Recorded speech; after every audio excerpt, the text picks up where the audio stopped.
ஏய் நீ DJ black மாதிரியே பண்றடா அப்படின்னு சொல்லும்போது எனக்கு வந்து சந்தோஷமா இருக்கும். ஓகே. ஏன்னா எனக்கு தெரியும் அவரோட ஸ்டார்ட்டிங் எப்படி இருந்தாருன்னு தெரியும். இப்ப ம். எப்படி இருக்காருன்னு தெரியும்.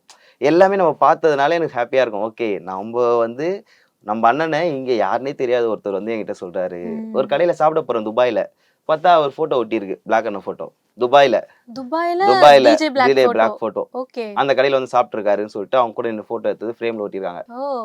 எனக்கு வாட் அ மொமெண்ட்ல அது. ஆமா. நான் எனக்கு பார்த்துட்டு இதுக்கு மேல வந்து ஒரு குருவ நம்ம பார்க்க முடியாது. இல்ல பல செலிபிரிட்டீஸோட போட்டோஸ் ஆ வைக்கிற இடத்துல டிஜே பிளாக் பிளாக்.